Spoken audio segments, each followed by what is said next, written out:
Well, Peter, welcome to the Mentor Nation podcast. Glad to have you on here in one of our first video episodes. Pleasure. Always a pleasure. Yeah, absolutely. So I'm excited today to talk about your book that's coming out. What's the date? August 11th. August 11th. Yeah, 59 days from right now. So I'm sure you're keeping track. it's a little bit of butterflies. Yeah, it's scary. That's awesome. So how long did it take you to write that book? This was 4 years. 4 years. And it's a long and sordid tale. It really came out of a horrible accident that happened to me, which is that I turned 30. I don't know if this has happened to you, but it was like the worst thing ever. For some reason, I just took that age really tough. Yeah.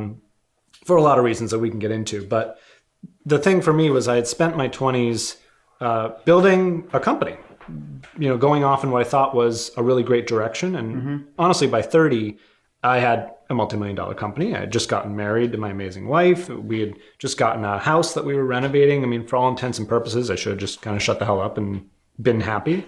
But I really wasn't. I kind of had to, I kind of went into a quarter life crisis because I do plan to live to 120 and had to get honest with myself about, who I really was and what I really wanted and take stock of what I had achieved and really look at all the assumptions I had made about what would even make me, a happy, successful person, all the usual crap that I suppose people go through, but it really hit me like a ton of bricks. So one of the things that came out of that was I always knew I had a book in me. I always knew I wanted to be an author. It was just like part of my identity. I could visualize a shelf full of my books with my name on it. Right. And I really had to adopt like an unavoidable truth kind of mindset where it's like, well, if that's, what I would stake my life on achieving, then I'm going to go and do it no matter what it took. Well, I wish I had understood what it took before I went and made that, testimony to myself, because it's been a journey, having a book. I don't have kids, but I imagine it's like having a kid. I mean, and one of the things about it is I misunderstood what it even means to write a book from start to finish. I learned it's not as easy as just sitting down and writing, chapters to help people. That's right. Right? Because, I sat down to write a marketing book. I never, even though my book's about honesty, I never set out to write about, speak about, or frankly, even care about honesty. If you had told 20-year-old me I was going to write a book about honesty, I would have been like, the hell are you talking about? That's the stupidest thing I've ever heard. You know what I mean? Absolutely. But what happened was I sat down to write a book about marketing because I had built an Inc. 5000 marketing agency, and I was just frustrated by clients and by organizations I saw out in the world that some of whom took our growth strategies and just like crushed it, and we would get them a 500% return on their marketing. It was like, wow, fantastic, right? Yep. Other companies, we would give the same level of care and transparency and strategy, and they would just like blow up on the launch pad. Their leadership teams couldn't get out of their own way. It was infighting and politics and bullshit, frankly. Right. And I was like, wait, isn't business about like making money and like logic and account? Like, what's the problem here?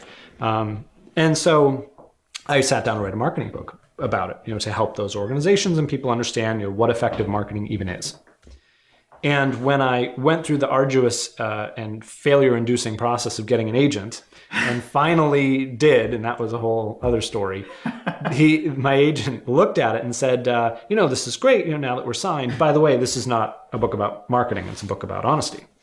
And I was like, well, clearly you're an idiot, because look at the title of the book, like it's not a book about honesty, and that doesn't make any sense. And of course, in the sake of honesty with yourself, I went back through it and I was like, holy shit, he's absolutely right. This is a book about not just marketing, but honesty in sales and marketing, honesty in communication, honesty in business culture, in leadership, in executive management, in interpersonal communication, what it means to be a better human. It really sort of put on a lens of the world that I had always known was true in my gut, but had never fully realized what it was. And that's awesome. And I'm excited to dive into that. So your book, Honest to Greatness, before we get into your story and that, I've got to ask, where did you get the idea for that title? I love the title. Like, I thought they were all, like, it's just like restaurants, right? Like, You're like, what the hell do I name a restaurant? Like everything has been taken, but you managed to come up with a great title. How did you come up with that? Thank you. And I can't take credit. I mean, it was my team at GEM, my marketing agency, that helped me for sure. And I remember that brainstorming meeting and sitting around, and originally we had a different title for it because it was marketing. And when we centered on honesty, one practice we've always had at the agency when we're coming up with taglines is to go to idioms, idiomatic expressions in the English language, because we all have those, right? Things like honesty is the best policy. And one of the expressions that stood out was honest to goodness. It's an honest to goodness effort. We have this phrase and we say it. And we said, no, it's not about goodness. It's about greatness. And by the way, it's about greatness in business. I mean, this is not, John, an ethics book. Like, this is not like touchy-feely, like, ooh, let's tell the truth. In fact, as I'm sure we'll get into, honesty doesn't mean telling the truth all the time. This is a book about making shit tons of money. I mean, I want to be very clear about that. It's just that honesty that's good to know. Is the way. Yeah, that's I'm glad to know that, and I'm glad the audience knows that now. And I can't wait to get into just the premise of it, because I watched your TED Talk.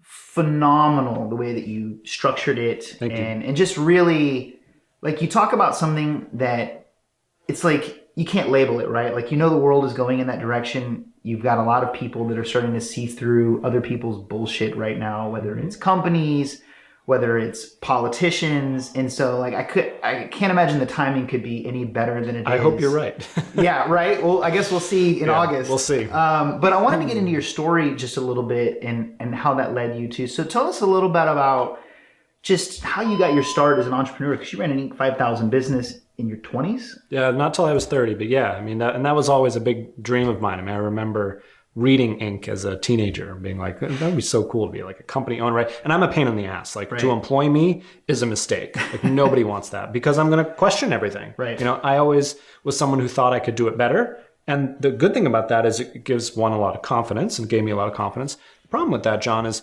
once I said, like, I think I can do this better, then I actually had to go and put my money where my mouth was and do it better, right? Which is, fine. It's fine with me. I'm happy to be challenged. So there were two kind of parallel tracks when it comes to, like, how I got where I got to and the book. One of which, as I said, was this idea I was fascinated with, that some of our clients, like, got it and moved, and others just couldn't. Now, at the same time, let me bring you back to figure out where the personal intersection is with this. Let's go back to 17-year-old Peter, who at 17, growing up outside of Boston, knew two truths in his life. The first is I was going to the Olympics as a figure skater. I was a very competitive figure skater growing up. That's Olympics. Fantastic. Which, by the way, after you've fallen on your ass in front of thousands of people in tights, nothing else is difficult. Like, nothing else. It's like boardroom full of executives. Okay, like, I'm not going to fall on my ass in tights in front of these people, so it's fine, So that was dream number one that I was convinced was going to happen. Dream number two was that I would go to Harvard. I always had, like, I grew up in Boston. There was only one college for me. That was Harvard. Naturally, I was going to go there. Why not, right? Right. Well, at 18, it was clear through injuries and everything else that happened that I wasn't going to go to the Olympics. And also, I applied to Harvard. Harvard sent me a letter back saying, thank you, but no thank you. Don't call us, we'll call you, type of thing.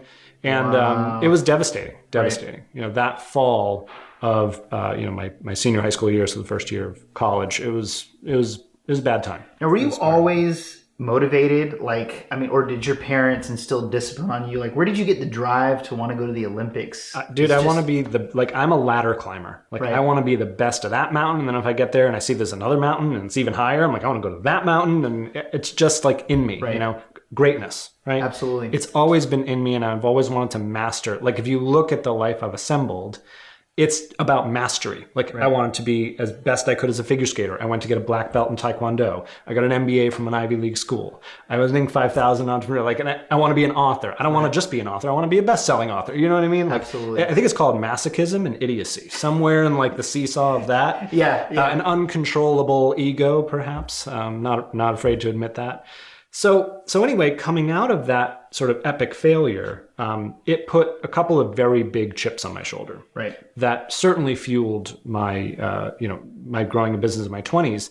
But it also did something a little different, which it knocked me off track. I was so convinced that I was going to go sort of one way in life. And when it knocked me off, I don't think I ever really fully came to terms with my cognitive dissonance. Right. So I spent my 20s happy as far as I could tell, building a company, and we'll get into the trials and tribulations of that in a moment.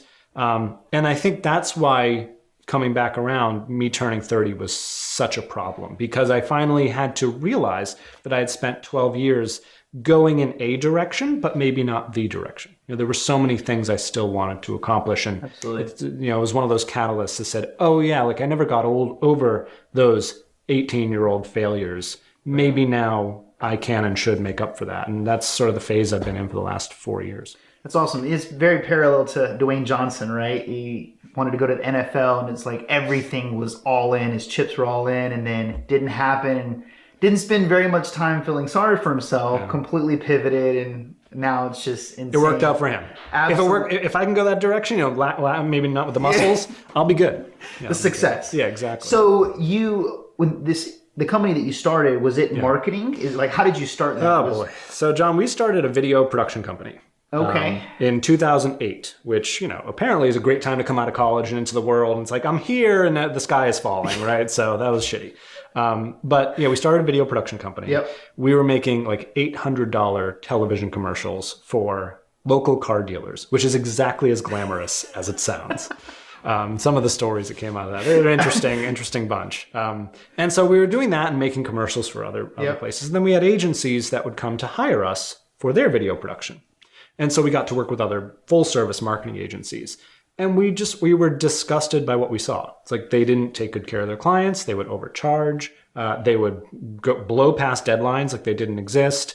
It was just, the strategies weren't that good. We were like, this doesn't make any sense. So we said to ourselves, about 4 years of poverty in, why don't we just become a full service agency? So we looked around, we were like, well, that's a good idea. Slap a new label on the logo, update the website, and here we are, we're a full service agency. So at the time, we had been doing video work for a local college and recording their student testimonials and posting them online. And when we finally got a call from their marketing, VP of marketing, and she said, look, I think we're going to go to a full service agency. Would you like to come into the pitch? Do you even have enough people to handle, our account? As many hundreds of, I think it was over $1 million with media. And so, we were on the call, we kind of put the call on mute and we looked around. We were like, do we even handle this? Like, we have video, we have a little bit of social. Like, can we do the graphic design, this and that? And we were like, nope, we can't do any of that. So we picked the phone back up and we were like, absolutely, we'll be there at 8. Yeah, we'll be there at 8 a.m. and we'll take that pitch and it'll be great. So at the pitch, we wheel out our video footage. We say, this is what your students are saying. And therefore, we've let those honest, authentic insights and stories dictate what we think the campaign direction and tagline should be. And the president looked at it and looked up. She was like, where did you get this? I mean, this is amazing. Like, I've been waiting for something like this. And we said, we're geniuses. No, we didn't say that because it wasn't us. It was her own customers. And this is one of the points I make in my book. Like, your customers will tell you exactly who you are and how you should be and what to do to achieve success. And we were like, this is what your students said. This is who they think they are and who they think you are and what they want. And so we won that pitch. And from there, we leveraged that into the next thing, into the next thing, and the next thing, and expanded. At one point, we had offices in New Haven and Boston and Chicago and Vancouver and people and offices. And yeah, it was big. Now, did you sell that? No, what happened was we ended up going the other way for a couple different reasons. Right. One is we had built a company, and this is where like a lot of the coaching I do with entrepreneurs now is helping them understand what kind of company they even want to build, right? Because at 21, 22, like I knew exactly what business was all about and exactly what kind of company to build. I knew it all, right? Because I was a dumbass. So I spent all these years building a company. When I looked at it, I was like, all right, well, I have people scattered all over the place, multiple offices to maintain. We had done a better job signing bigger and bigger clients. Well, the problem is when one of those clients leaves, it can cut the company by a significant margin. So that's what happened. We had $1 million client leave. We had to do layoffs. And at that point, my business partner and I were faced with, okay, do we try to rebuild this exactly as it was, or do we try to do something different? Right. And that's when we looked at each other and said, we definitely need to do things different. We need to, because what I've learned, and again, what I coach now is like, you can build a business in any direction to have any sort of lifestyle for the owner that we want. Absolutely. And through building a multi-million-dollar business and joining groups with other entrepreneurs with multi-million-dollar businesses, and learning about how they did it, I was like, wait a second. So you work 2 hours a day, 4 days a week, and you make $1.2 million a year? Well, that's a better business, right? Yeah. There's literally no way I could do that with the type of structure that we built. Right. So we started pivoting and expanding. We got into real estate, we got into tech, and we got into other businesses. I've gone into coaching and teaching. And I've structured them much more intelligently because now I know two things. One, we can even have a strategy for structuring a business. And two, it is only our dishonesty with ourselves, our self-limiting beliefs, that make us build companies in which we work 70 hours a week. There's no reason for that. The alternative exists. We have to accept that it exists and then find mentors who have done it, and then they'll teach us the way. It's that simple. Absolutely. I remember when I first read The 4-Hour Work Week, and I couldn't wrap my mind around the fact that like people were living that kind of a life, right? Of course. Especially in America. I just remember, I'll tell you a quick story. I was coaching this guy who's from Burma. And, he was a refugee. They were going through a big civil war out there in Burma. And he gets here and he's working at some low-paying job. And, every time I talk to him, he talked about how bad it was in Burma and just like people were dying. And I'm like, so what's kind of your goals? And he was like, well, I just want to save up enough money and go back to Burma. And I was like, what do you mean? Like, why do you want to go back there? And he's like, all everybody does in America is work. Like they have no life. He's like, in Burma, we'd work 2-3 hours a day. We'd spend time with family. And he's like, in the US, it's like all everybody's focused on is working 20 hours a day. And so that's actually a really like fantastic point that you made. And so you pivoted your business, and like, I really want to hone in on your book because that's something that after watching your TED Talk, I was super interested in. Super relevant message. So what's the premise of the book? Obviously, it was started out to be a marketing book, but you found that it's something else. Like what's the message in that book that you're trying to convey to people? Yeah. Everything that we do lives between our ears, right?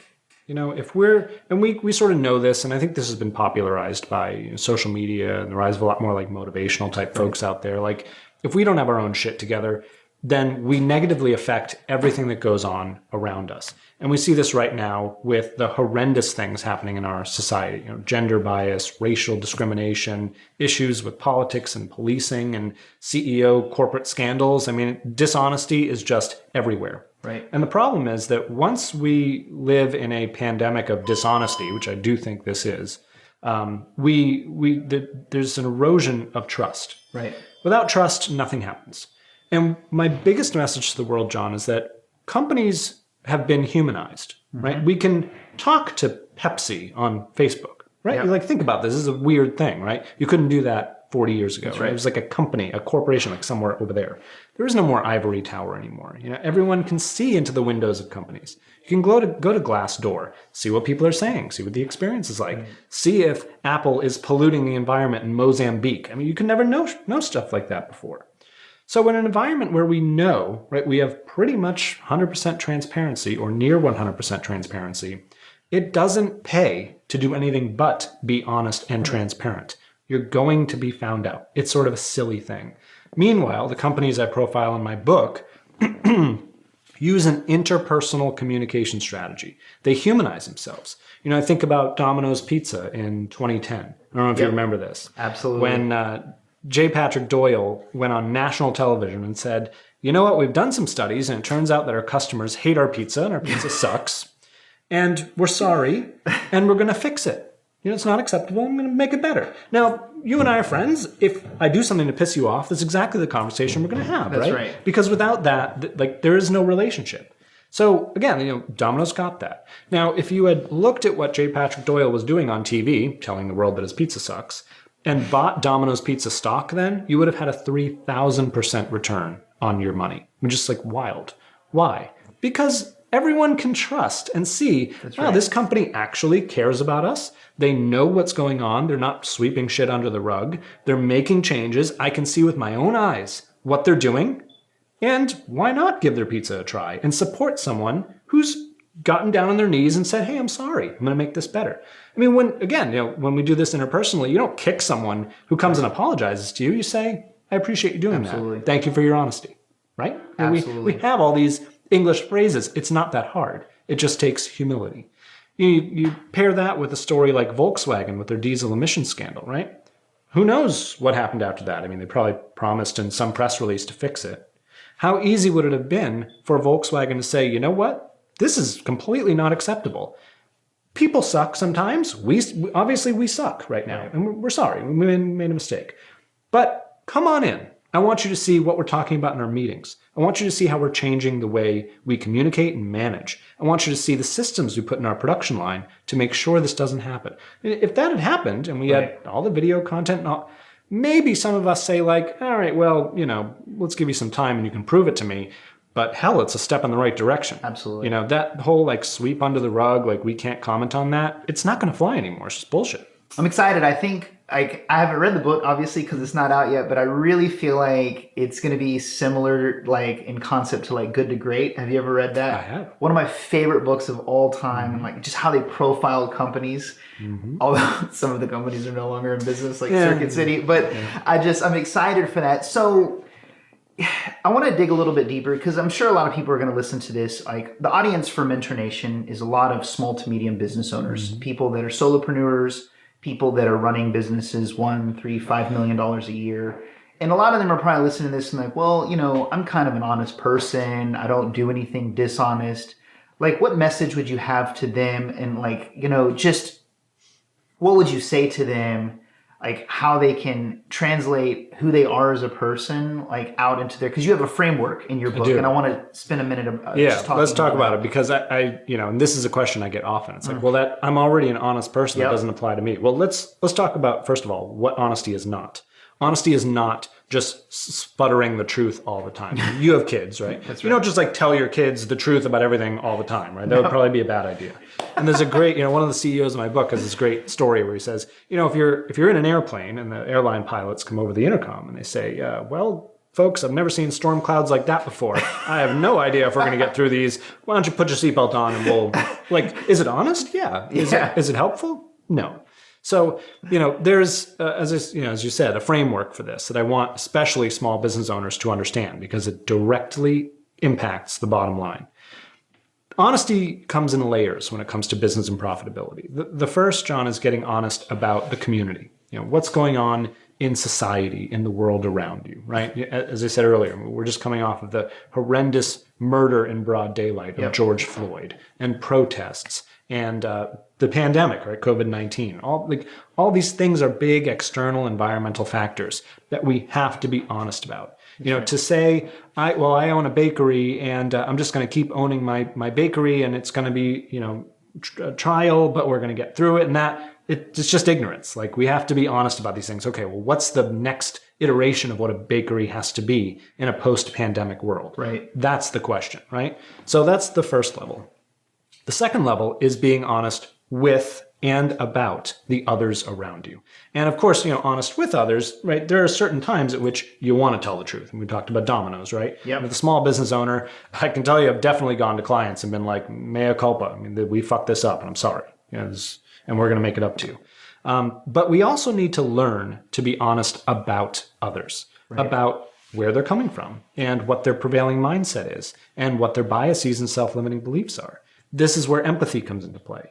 And there are frameworks, there are methods of speaking and questions to ask that help people become much more aware of the others around them. Right. And that directly translates to profitability. You can imagine it'll make you a better salesperson. It'll make you a better leader and manager to your employees. It'll make you wiser about finding vendors and suppliers. These all depend on personal relationships, where as a leader, we need to be good at sussing out who is honest, who shares our values, who shares our core beliefs.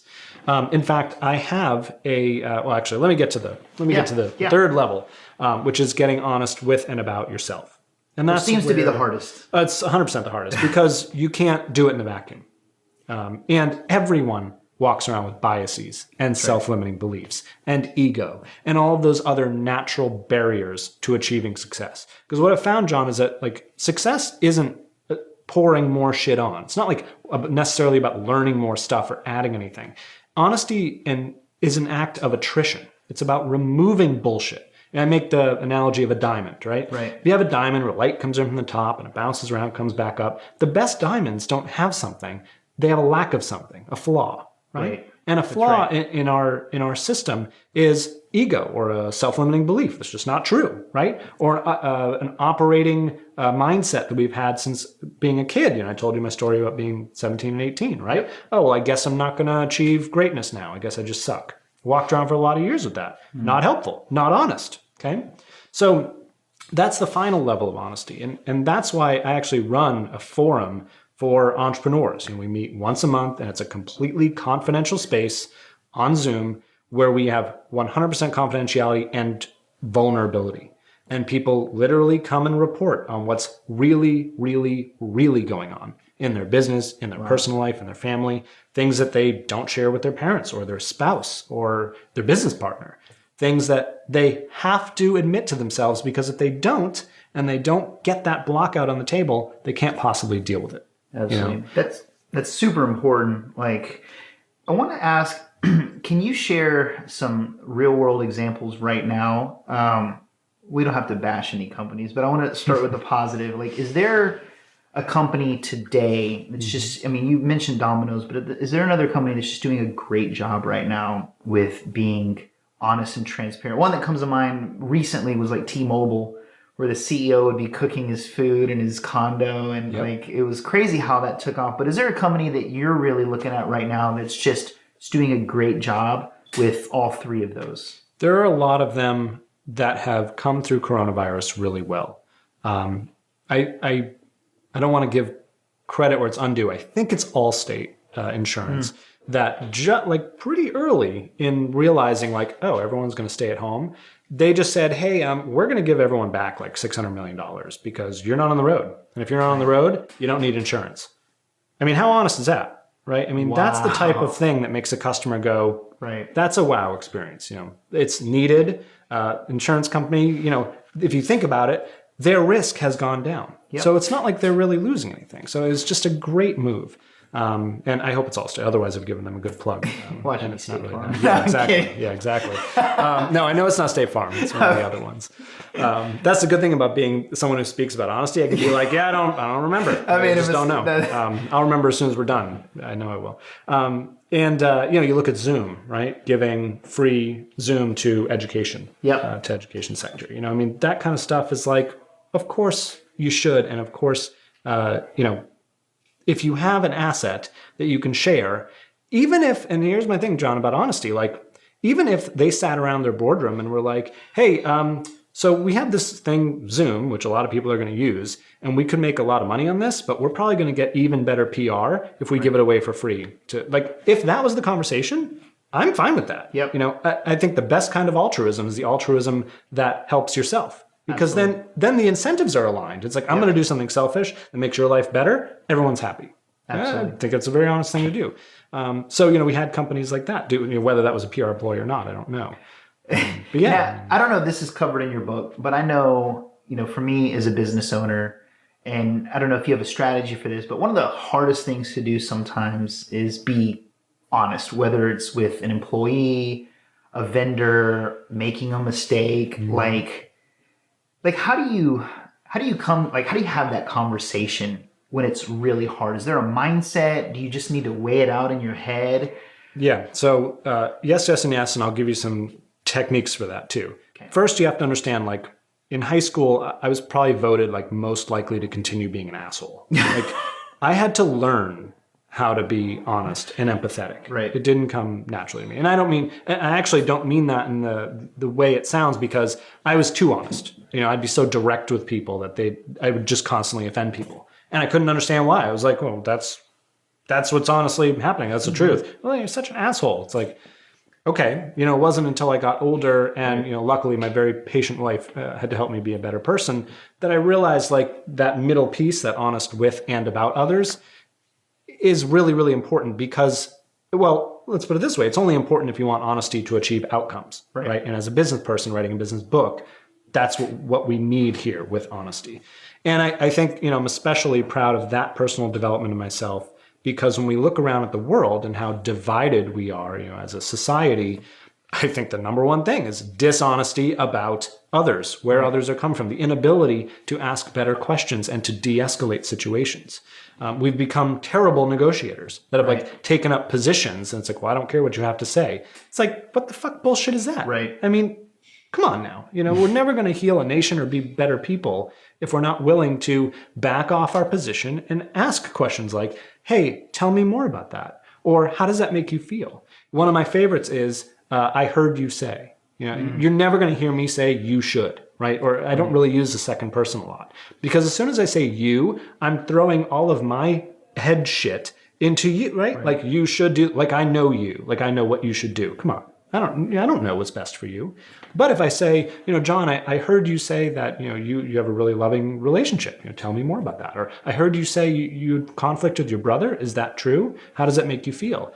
Imagine if we all kind of adopted those kinds of honest language techniques instead of the, off-putting you should, and got to much more of a common understanding and common ground. I mean, how much of a better society and better working group as teams, in charge of making profitable decisions? I mean, how much better would that be? Definitely. Now, when you ran your marketing company, were you cutthroat, or like did you implement a lot of the things? Yeah, I mean, unfortunately, I was growing in my 20s, so they got they got transition, Peter. Yeah, no, I mean, I've gotten feedback that I've been harsh or things like that, and I've learned to. Two things have happened. One, I've mellowed out in my old age, and I've learned how to be honest as I define it, and the other is I've learned how to better communicate with folks. Let me tell you a dirty little secret, right? We're not still recording this, are we? One of my favorite television shows is Below Deck on Bravo. Do you know what this is? I haven't seen that. It's a reality show, and they film these people who work on super yachts. They film like the crew, right? So you get like, I love looking at all the video of yachts, and they're in awesome places like Croatia. Yeah. And, you get like all the crew drama and the hierarchy and so on and so forth. So the reason I bring that up is because invariably the chief steward, is usually female and has a female crew, which is kind of the way it works out, though not always, will have their meeting at the start of the season. They don't know each other, right? And to get to a position that you're, a chief stew, you have to be a pretty hard-working and hard kind of manager. I mean, you're running around trying to take care of people who have spent tens of thousands of dollars to be there. There's not a lot of time for mollycoddling, right? Which I get. So invariably, in the first meeting, the leader will say something like, I'm direct sometimes, but I promise I'm not a bitch, right? Well, as soon as they say that, they've set a baseline of I'm not a mean person. So now the direct reports are looking for places where this person is harsh or mean. And, well, you said you weren't mean, right? Imagine if they came to that first meeting and were like, I'm a complete, total bitch. You're going to hate working with me. I'm going to shout orders at you. And I'm just going to say sorry in advance. Well, what an expectation now to set. That expectation is going to be exceeded probably 99% of the time. And on the off chance that you do have to yell at someone, you say, I'm sorry, I did warn you. I tried to be honest about that. Totally different conversation, right? Right. And what I've found, John, over and over again, is that people can hate you or me. They can take issue with our core values, but they can never fault you for being honest. That's why we have that phrase. Well, at least you were honest, right? Absolutely. So I think we can forgive that. What we can't forgive is a hypocrite, someone who says one thing and does another. That's such a great point, because like it's funny, because I mean, from personal experience, I know people that are like that, right? Like they set the expectation, and because they underpromised and over-delivered, people respected them. 100%. But then the person that set a much lower expectation, because they overpromised and nobody respected that person. That's what a great strategy.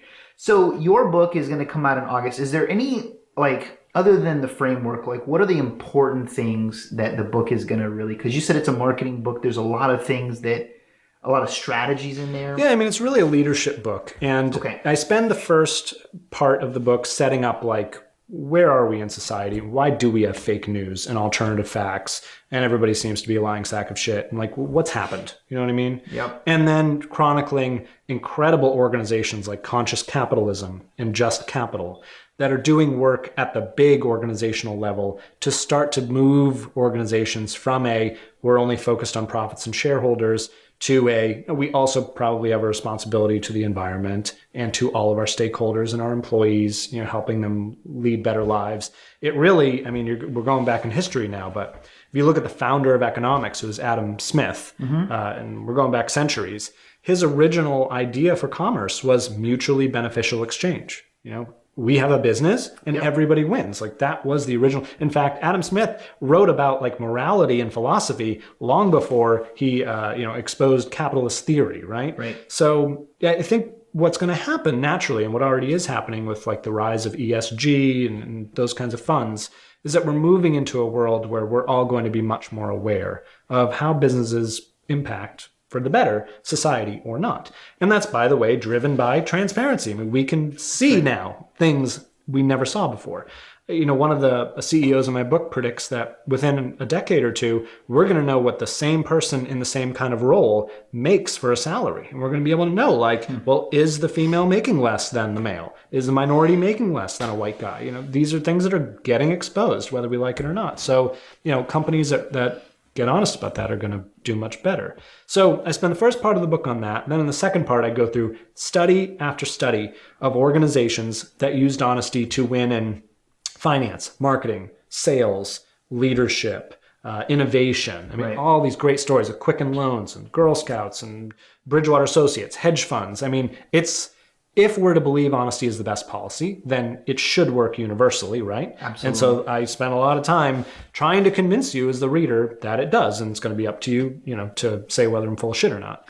And then in the third part of the book, I go through, okay, how do we use this? Like, how do we actually apply it? And so I have a chapter for entrepreneurs, a chapter for middle managers, a chapter for leaders, big corporations, really, because if you think about it, back to my diamond analogy, how, as a middle manager, how do you remove a gatekeeper who should be the empowering officer and instead is the, no, I'm going to have it my way, I don't care what the facts say officer? That's a problem, right? So I go through, how do you get around someone like that? That's honesty too. So yeah, that's awesome. What you're talking about applies so much more honestly than just businesses, right? Like 100%. Nonprofits, politicians, actors, actresses. It's like there's this shroud of mystery in so many different industries where it's like people just don't trust. Like nonprofits is a big one for me personally, right? It's like I'll go to Panda Express and at the end of everything I order, they're like, "Do you want to round up for this?" And I'm just like, how do I know exactly that? And this is why I'm a huge fan of Charity Water because they're so transparent. And the story's incredible, and I feel like he is operating with your philosophy, where everything is going, and so you have no problem donating money or giving. It's simple, isn't it? Absolutely. Absolutely. So I'm excited to see how things transition from there. So as we wrap up, I really want you to share, what's the best way to connect with you? Where's your book going to be sold? How can people follow your content and just get more of what we've talked about here today? Totally. So, I'm on all the socials. I was late to the social party. I had sworn off every social media platform until I was 30. And then when I started querying agents, they were like, where's your social media following? And I was like, I don't know. I don't like social media. And they were like, well, learn to like it because you're going to need it. So I had to learn fast. I have now, great partners helping me out. So yeah, you can come follow me on Instagram. Most active on Instagram. Now on Facebook, for anyone out there who is an aspiring writer, right, as a current or future author, I am literally teaching everyone how to write a book. Go from I have no idea what I want to write about to doing a chapter outline to doing a book proposal, finding an agent, finding a publisher. I'm doing live streams about all that. It's totally free. So come find that. Shouldn't have said that. Everybody listening is probably going to gravitate toward you for that. That's fine. That's fine. So, it's a great way for me to build relationships, right? Absolutely. So I'm happy to have them come in and learn from. It took me 4 years, right? So may as well learn how to do that and flatten the learning curve. Then I have an honesty quiz, which I think you took, right? Absolutely. So that's on my website, honest2greatness.com. That's TO, honest2greatness.com. 21 questions will tell you how honest you really are for folks out there that are brave enough. And so book will be available everywhere books are sold. Pre-orders matter greatly. If anyone wants to buy copies on or before August 11th, it really does help. And I have a bonus page specifically for entrepreneurs that if you buy 3 books or 5 books Yep. or 1,000 books, you get a ton of bonuses, classes I've taught in the past, access to Forum, my group for entrepreneurs. In fact, my biggest package has a trip for 2 to New York and dinner with me and the whole thing. So yeah, definitely check that out. That's at peterkozodoy.com/bonus. Awesome. And I'll put all of that in the show notes so everybody can access that. Man, that's awesome. So before we wrap up, you said you want to live to be 120. That I would like that very much. Are you a Dave Asprey fan? I don't know. He created the bulletproof diet, bulletproof coffee. Yep, I heard of he's like a biohacker, but he's like his goal is to live to be like 150. Like that's his goal is to do that. And so his whole mission is how can I biohack? And he believes that there are people alive today that will live to be 200 or higher. Well, if I have to give up wine, then that's a no-go. I mean, I do have limits, so we'll see. Absolutely. Well, Peter, it's been an absolute pleasure to have you on the show, Likewise. man. I cannot wait for your book to come out. I can't wait to pre-order some copies, and especially for the people listening, they're writers. Recently, I had JT McCormick on the show. Okay. And he's the CEO of Scribe Media, which used to be Book in a Box, which they write your book for. So it's very different. Like I really love your concept because it's like how to write a book, but it's just he has the same philosophy. Everybody has a book in them. I totally agree. It's just how do you bring it out of you? Yep. And so I really like that you have a framework for that as well. So yeah, man, it's been an absolute pleasure. I cannot wait for everybody to listen to this episode, and I can't wait to read your book. So thank you for being on. Thanks for having me, brother. Absolutely.